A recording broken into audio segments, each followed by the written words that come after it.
In Falmouth, Maine, the town is actively conserving land to protect the rural character of their community for future generations. These properties are managed for recreation, wildlife, and watershed protection, a process that includes periodic wood harvesting.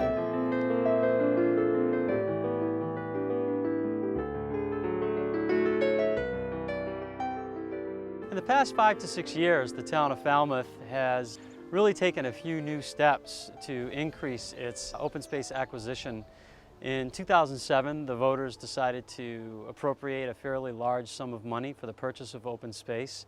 And at about the same time, the town also made a decision to create a position of open space ombudsman. That person was hired on as a consultant, Bob Shafto, and he works with us today and has been very helpful in the open space acquisitions, staffing our committees, and also helping us manage the property through forest management and other practices. This is a working forest, one of our conservation properties that we practice forest management on. If you were here 100 years ago, this would have all been pasture. And over time, of course, it all just grew back into woods. The trailhead is out where we parked, of course.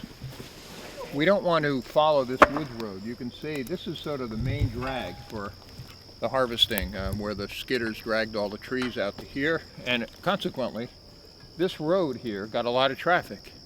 And to mitigate the impact of that traffic on the soil, they piled up a lot of branches and a lot of slash.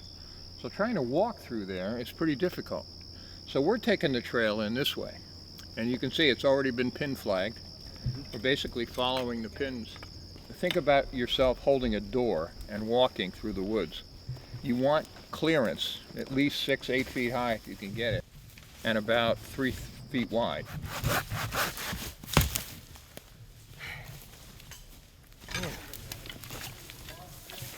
Be selective about what roots we take out. We don't want to be killing any trees.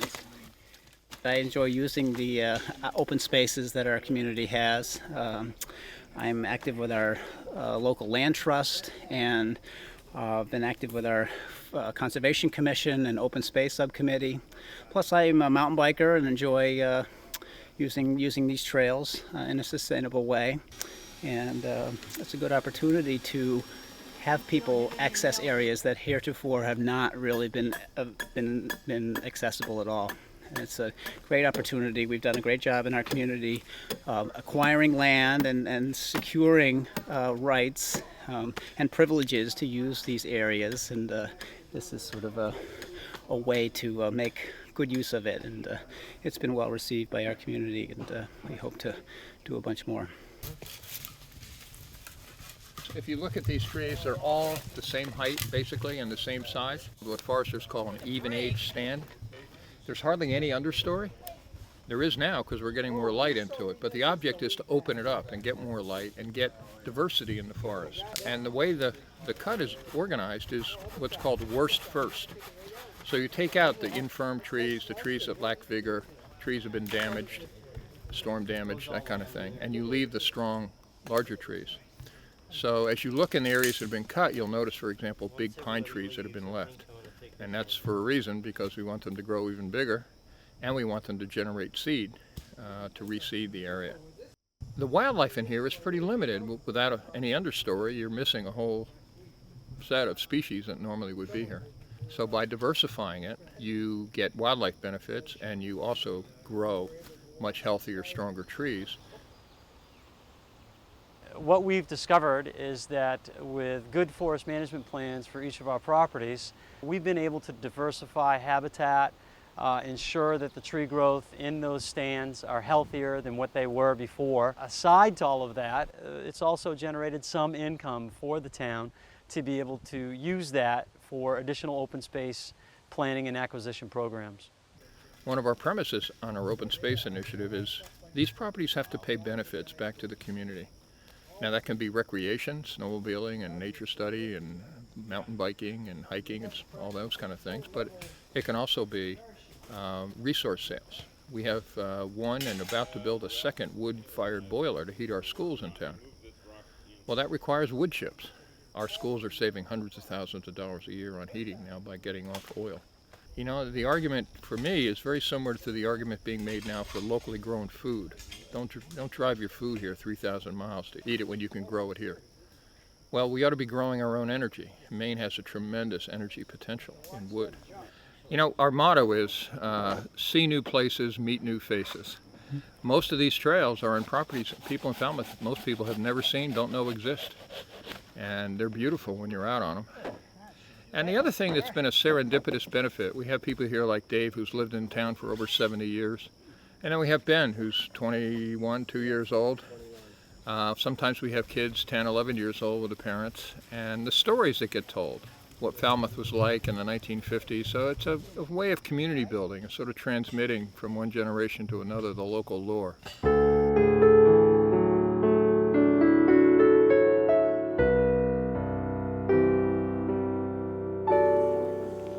So that's that bark right there. Yeah. Yep. And they have, even though they're a big, long-lived tree, they live to be. We've been fortunate enough to have our open space ombudsman working with the Conservation Commission and others, partnering with our local school department, bringing students out into the field, measuring certain aspects and attributes of different tree stands and habitat areas, and then going back in future years and looking at those changes. Yeah, I get about 110, but I'm a little taller than you. So. And this day that we had here today, that was kind of another coincidence where the teacher at the Falmouth Middle School, Chris Olson, Well, thank you, everybody. right about the time I met with Bob, had gotten into contact with me, I think through Project Learning Tree, wanting to do something about trees, and a couple of us went in the first year right into the school and did it. But then we kind of connected with Bob and said, hey, you know, this middle school is interested in learning about some of this stuff. And since then, we've been bringing them here. So which one do you guys think is the oldest one? How big was this? Where's the circle from when it was 1 year old? Right in the middle. Right there. This one, these things tend to crack as they dry, so this one's pretty beat up. But this center one, that's where it was 1 year old. So where's the newest one? Right out here. Right under the bark, basically. So the bark was out here. This is the last tree, the last growth ring. The first year, the harvest hadn't even happened yet. So the kids, this was just a little trail right here, and all overgrown. And the kids came in and got to see it and do the forestry day. And then they actually came back. That first group came back after they had done this harvest, and saw the difference. Who wants to take the temperature a foot above the water? Right there, you can do it right from there. Just hold it about that high above the water and see if there's a change. What we're trying to see is whether the air temperature is different from the water temperature itself. Grab a little of this. Come on, don't be bashful. You're sixth graders. The Maine Forest Service has been a terrific partner for the town, and every step of this process, either technical advice, activities like today out on having school kids out here, and the educational piece is a big part of our management of our properties. And also the funding that Canopy has provided has certainly been very helpful. Bob's done a great job managing this all and really being the driving force behind a lot of this to get it going. It's great to have a town that wants to do that. This went well, huh? Good. It's fun. The next time, Ken, you're going to... We have a recreational trails program grant, which is a wonderful source of money for trail building for groups throughout Maine. And we recently got a $25,000+ grant that's paying for our bridges and our signs and our kiosks and all the other improvements that we need to make here, such as the parking lot, for example.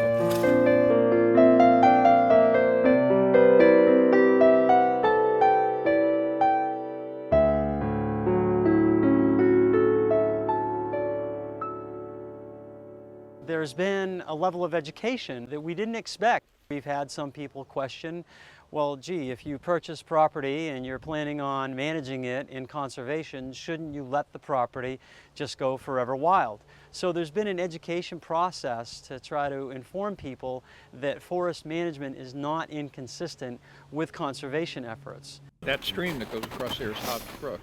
Okay. It runs into the East Branch and then runs into the Brazilica. Okay. So this is sort of the headwaters, and one of the reasons we're doing the conservation land that we're doing is to protect the water quality of Casco Bay, and of course recharge. Everybody out here is on wells. the idea is to, again, diversity, to get in patches of starting succession all the way back to ground zero. So you'll have ferns and blueberries and raspberries and blackberries and those kind of things first, and then trees. But it's designed to break up the uniformity of the woods. When you look at this from an aerial photograph before the cutting, it looked like a green carpet of astroturf. Everything's the same size, and it's just uniformly green. So we're trying to interrupt that, have different stages of plant succession, which gives you more variety of habitat, more variety of wildlife, and a healthier forest.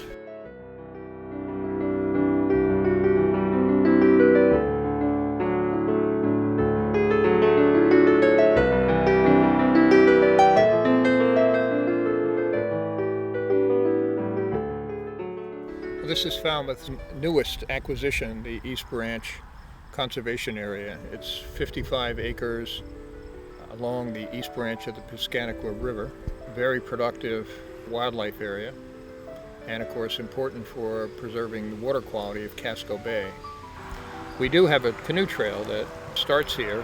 This property is going to be left forever wild, not managed for forestry. Nature will take its course here.